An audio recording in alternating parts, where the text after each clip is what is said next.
Welcome my dear friends. दोस्तों, आज हम देखेंगे बहुत एक शानदार कोरियन मूवी। कहानी 1925 के कोरिया की है, जब जापानी शासन चल रहा था। पहाड़ों में एक आखिरी कोरियन टाइगर रहता है, जिसे लोग माउंटेन लॉर्ड कहते हैं। एक ऐसा बाघ जो ताकत, बुद्धिमानी और जंगल का अभिन्न हिस्सा है। जापानी सरकार उसे मारकर अपनी ताकत दिखाना चाहती है। उन्हें लगता है कि उस बाघ को खत्म करके वे प्रकृति पर अपना अधिकार साबित कर देंगे। यहाँ आता है कहानी का मुख्य किरदार, चुन मैन डक, कोरिया का सबसे बड़ा शिकारी। लेकिन अब वह शिकार छोड़ चुका है, जो अपने अतीत की आग में हर दिन जल रहा है। कभी पहाड़ों का सबसे बड़ा हंटर, आज एक ऐसा आदमी जिसकी बंदूक पर धूल भी उससे ज़्यादा शांत है, क्योंकि एक हादसे ने, या कहें उसकी गलती ने, उसकी पत्नी को उससे छीन लिया है। जो गोली उसने बाघ की जान लेने के लिए चलाई थी, उसी गोली ने दोस्तों उसकी पत्नी की जान ले ली। और उसी दिन से उसके अंदर का शिकारी मर गया। इसलिए वह अब शिकार छोड़कर अपने बेटे सियोक के साथ पहाड़ी जंगलों में जड़ी बूटियों को एकत्र करके अपना जीवन गरीबी में यापन कर रहा है। लेकिन दोस्तों, उधर जापानी गवर्नर माए जोनो हर हाल में पहाड़ी राजा बाघ को मारना चाहता है। वह अपने नीचे वाले अफिसरों को आर्डर देता है। इसलिए सैनिक अधिकारी मैंडक को लालच देते हैं कि वह उस बाघ का शिकार करे और उसे बहुत बड़ा इनाम मिलेगा। लेकिन मैंडक साफ मना कर देता है। इसलिए जापानी कोरिया के दूसरे खूंखार शिकारी दल को हायर करते हैं और इस काम पर लगा लेते हैं। लेकिन ये जो दल है, ये सब उसी के चेले हैं। यह दल जंगलों में बाघ के शिकार करने के लिए जाता है, जाल बिछाता है, लेकिन वो बाघ इनके जाल में नहीं फंसता। लेकिन दोस्तों, एक बाघिन इनके जाल में फंस जाती है और साथ में उसके दो शावक भी। ये शिकारी दल बड़ी बेरहमी से बाघिन के साथ साथ उनके शावकों को मार देते हैं। इनमें इनाम की इतनी भूख होती है कि इन्हें शावकों पर भी दया नहीं आती है। बाघ ये देखकर गुस्से में तिमिला जाता है। उसे भागते हुए इनकी ओर आता दिखाया जाता है। उसकी स्पीड इतनी तेज थी कि बिजली की रफ्तार भी कम पड़ जाए। उसकी गर्जना इतनी भयंकर थी कि जंगल थर्रा जाए। लेकिन वो एक पहाड़ी पर आकर रुक जाता है।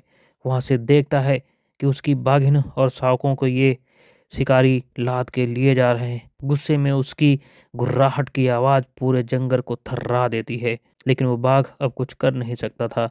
वो खड़े खड़े देखता रह जाता है। उसके सामने ही उसके परिवार को उजाड़ दिया जाता है। अगले दिन फिर ये दल इस राजा को पकड़ने के लिए फिर से जाल बिछाता है।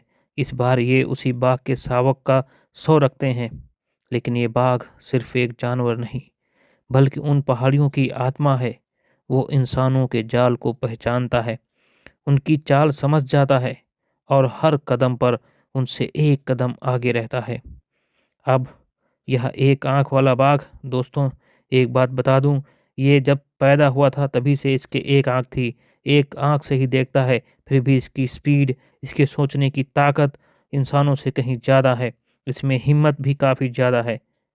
यह बाघ अपने बच्चों को खो चुका है, अपने जंगल की आखिरी उम्मीद है और अपने इलाके का अंतिम रक्षक। यह शिकारी दल अपने दो प्रयासों में जब असफल हो जाते हैं, तो इस दल का जो लीडर मिथाई होता है, अपने उस्ताद मैंडक के पास जाता है मदद मांगने के लिए। मैंडक साफ साफ उसे मना कर देता है। लेकिन ये दल का जो लीडर है, ये कहता है, ठीक है, आप शिकार मत करना बाघ का, आप उसे मारना नहीं चाहते तो मत मारना, लेकिन हमें उसकी मान तक तो ले चलिए। अकेले आप ही हैं जो उसकी मान जानते हैं, आपको अपना हिस्सा मिल जाएगा। शिकारी दल के बाकी सदस्य मिठाई को रोकते हैं कि आखिर ये तुम कह क्या रहे हो। लेकिन ये जो मिठाई था, उसके जख्मों को भी कुरेदता है कि आपकी गलती से आपकी पत्नी नहीं मारी गई थी, इसी बाघ के कारण आपकी पत्नी मारी गई थी। अगर ये बाघ उधर ना गया होता तो आप गोली ही ना चलाते। लेकिन मेंढक उसकी बातों से प्रभावित नहीं होता है और उसे चुपचाप भेज देता है। लेकिन मिठाई जाते जाते उसके बेटे के दिमाग में लालच भर जाता है। आगे दोस्तों दिखाया जाता है कि सियोक अपने पिताजी से बहस करता है। वो शिकार पर जाने की जिद करता है। वो कहता है, आपने तो अपनी ज़िंदगी जी ली, अब मुझे क्यों रोकते हैं। मैं भी चाहता हूँ कि पैसे कमा के शहर में रहूँ। मैं कब तक इस गरीबी में रहूँगा और यहाँ आपके साथ जड़ी बूटियाँ बेचता रहूँगा। उसकी ये बातें सुनकर मेंढक अंदर से टूट जाता है वो उसे डांटता है, तू क्या जानता है भी इसके बारे में, शिकार क्या तू करेगा? वो कहता है, मैं भी शिकारी का बच्चा हूँ, मुझे शिकार करना आता है, मैं शिकार करूँगा। काफ़ी समझाने के बावजूद भी वो मानता नहीं है। लेकिन दोस्तों, फिर दिखाया जाता है कि ये सुयोक जापानी सैनिकों के पास पहुंच जाता है। मिथाई की चाल कामयाब हो जाती है। मिथाई अपने उस्ताद के बेटे के जरिए अपने उस्ताद अर्थात मैन डक को वापस शिकार पर लाना चाहता है। वो उसे शिकार करने के लिए मजबूर करना चाहता है। मिथाई के साथी एक लियो होता है, वो ऐसा ना करने से मना करता है, लेकिन मिथाई पर एक आँख वाले टाइगर किंग को मारने का जुनून सवार था, उससे इनाम लेने का जुनून सवार था। अब मिथाई जापानी सैनिकों के साथ टाइगर किंग का शिकार करने निकल पड़ता है। सुयोग को घर पर ना पाकर उधर मैंडक बड़ा परेशान होता है, उसे तलाशने लगता है। इधर जंगल में टाइगर किंग अपने इलाके की रक्षा के लिए आगे बढ़ता है। शिकारी दल एक जगह घात लगा के बैठ जाते हैं। इधर लियो सुयोग को शोर मचाने वालों के साथ भेज देता है ताकि वह सुरक्षित रहे। लेकिन टाइगर किंग इधर ही आ जाता है जहाँ पर शोर मचाने वाले होते हैं। टाइगर किंग इनसे हमेशा एक कदम आगे रहता है, वह शिकारियों के पास जाता ही नहीं है। शोर से डरने वाला भी नहीं था यह एक आंख वाला टाइगर किंग शोर करने वाले दल के सामने आ खड़ा होता है। जापानी सैनिकों और अन्य लोगों की सांसें थम जाती हैं। टाइगर किंग को देखकर टाइगर किंग मौत का ऐसा तांडव करता है कि ऐसा लगता है कि स्वयं यमराज प्रकृति के विनाश का बदला ले रहे हों। दोस्तों, यहाँ पर जिन लोगों के पास बंदूकें थीं, जापानी सैनिक जो थे या उनके साथ जो कोरियन सैनिक थे, वो अपनी गोलियां तो चला रहे थे, लेकिन टाइगर किंग की बिजली जैसी रफ्तार के आगे उनकी गोलियां भी फीकी पड़ जा रही थीं। उनकी स्पीड भी धीमा लग रही थी। टाइगर किंग सभी को धीरे धीरे मौत के घाट उतार देता है। टाइगर किंग सियोक को छोड़ देता है, लेकिन तभी एक सैनिक उठ खड़ा होता है टाइगर पर गोली चलाने के लिए। इसलिए टाइगर पीछे को घूम पड़ता है। टाइगर किंग को घूमता हुआ देखकर सियो काफी डर जाता है। उसे लगता है कि टाइगर किंग उस पर हमला करने जा रहा है, इसलिए सियोक भी बंदूक उठा देता है और गोली चला देता है। इस तरह अपने को बचाने के लिए टाइगर किंग सियोक को भी घायल कर देता है। आगे दोस्तों दिखाया जाता है कि जब तक शिकारी दल यहाँ पहुँचता है, तब तक उन्हें यहाँ लाशें ही लाशें नजर आती हैं। सियोक घायल अवस्था में मिथाई को नजर आता है। वह मदद मांगता है, अपने पिताजी को बुलाने के लिए कहता है, लेकिन मिथाई पर तो टाइगर किंग को मारने का जुनून सवार था। वह इसकी मदद करने के बजाय घायल शेर के पीछे चला जाता है। तब तक इधर दोस्तों दिखाया जाता है रात हो जाती है और भेड़िए आकर सियोक की लाश को खींच ले जाते हैं। और फिर मिथाई का दोस्त जो लियो होता है वो पूछता है, क्या तुमने सियोक को देखा है? वो कुछ नहीं बोलता है। तो लियो समझ जाता है कि मिथाई ने सियोक को जरूर देखा है। वह उस पर झपट पड़ता है और कहता है, तूने दांव खेला, बता सियोक कहाँ है? तब तक मैंडक उधर आ जाता है, लियो का हाथ पकड़ लेता है और मिथाई से पूछता है, बता सियोक कहाँ है, मेरा बेटा कहाँ है? तब दोस्तों इधर दिखाया जाता है कि भेड़िए उसके बेटे को नोच रही होते हैं। तभी टाइगर किंग आ जाता है, भेड़ियों का शिकार करके सियोक को बचाता है, लेकिन तब तक सियोक मर चुका था। अगर दोस्तों मिथाई चाहता तो सियोक को बचा सकता था, लेकिन मिथाई के लालच ने सियोक की भी बलि चढ़ा दी। फिर इधर मिथाई को जापानी गवर्नर के पास दिखाया जाता है, जो उससे और सैनिकों की मांग करता है और कहता है टाइगर किंग घायल है, उसका शिकार करना अब आसान हो जाएगा। एक ऑफिसर मना करता है, लेकिन गवर्नर मानता नहीं है। वो कहता है, आखिर टाइगर किंग बाघों का राजा है, अतः हमें राजा का सम्मान करना चाहिए। उसके सम्मान के लिए हम तुम्हें अपने खास सैनिक देंगे। वह मिठाई को अपने खास सैनिकों को देता है। इधर दोस्तों दिखाया जाता है कि टाइगर किंग सियोक की लाश उन भेड़ियों से बचाकर मैनडक के पास लाता है। तब दोस्तों हमें टाइगर किंग और मैनडक का एक फ्लैशबैक दिखाया जाता है, जिसमें मैंडक को दिखाया जाता है कि वह एक बाघिन का शिकार करता है। जब बाघिन उस पर हमला करती है तो उसे 2 गोलियों में गिरा देता है। बाघिन के साथ 2 शावक भी होते हैं।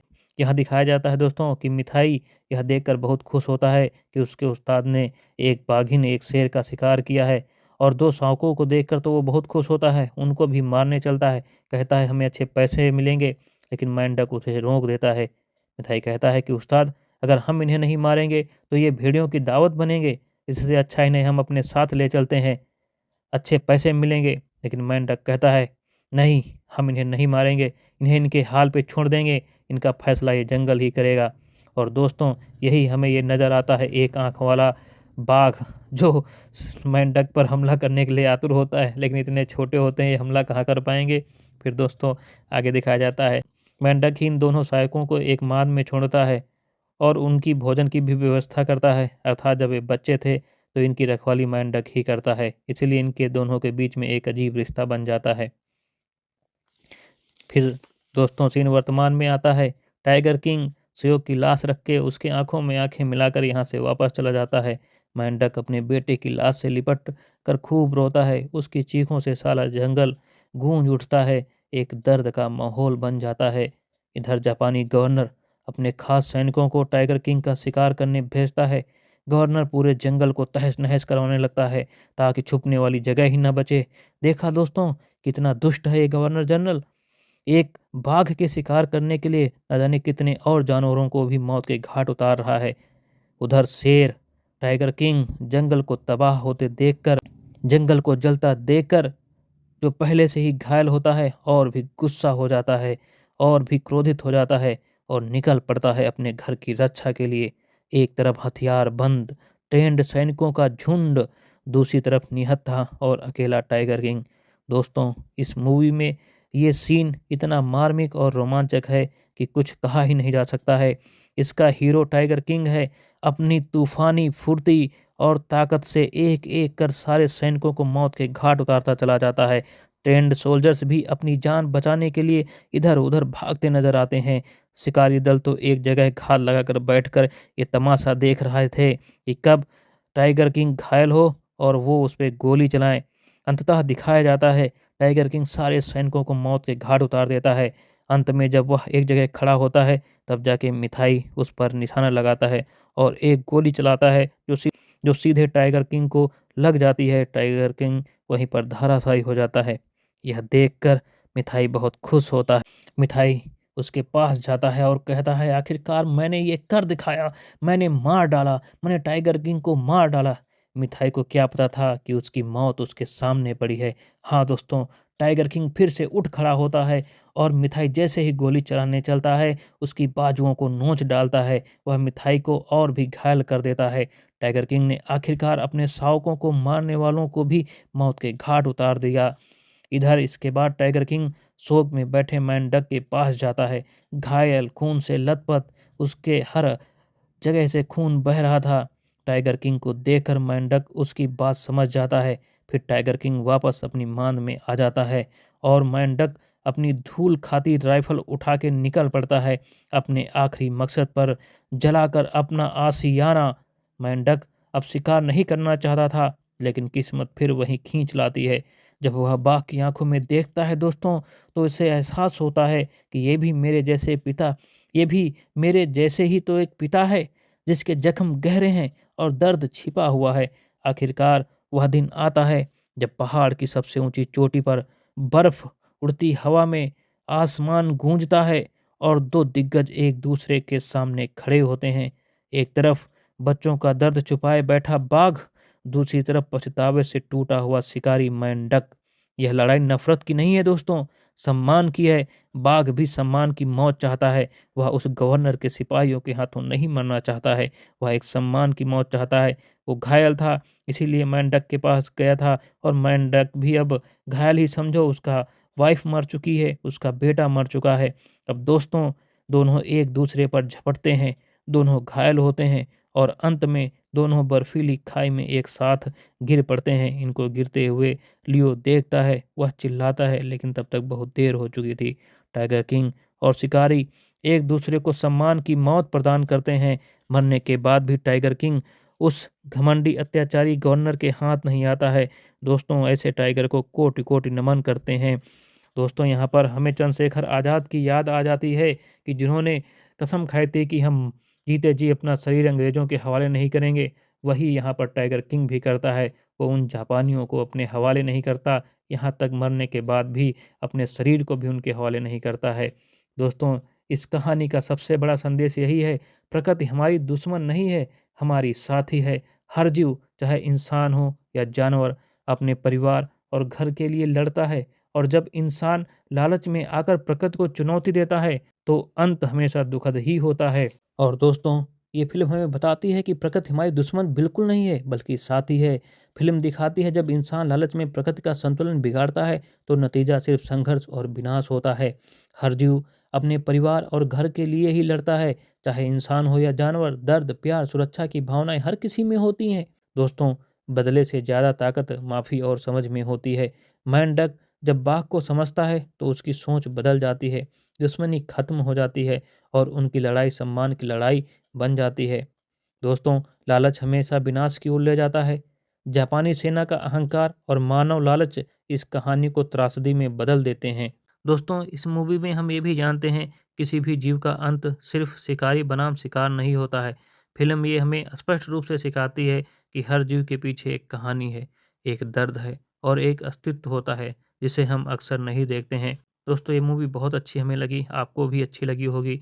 द टाइगर सिर्फ एक शिकार की कहानी नहीं, बल्कि इंसान और प्रकृति के रिश्ते का गहरा आईना है, जो बताता है कि अगर हम जंगलों और जानवरों का सम्मान नहीं करेंगे, तो एक दिन हम अपने ही हाथों अपनी दुनिया को ख़त्म कर देंगे। दोस्तों, अगर आपको ये वीडियो या व्याख्या पसंद आई हो, तो हमारे वीडियो को लाइक, शेयर और कमेंट ज़रूर करना तथा चैनल हमारा सब्सक्राइब कर लेना। हम मिलते हैं फिर जल्दी ही एक नई कहानी के साथ। जय हिंद, जय भारत।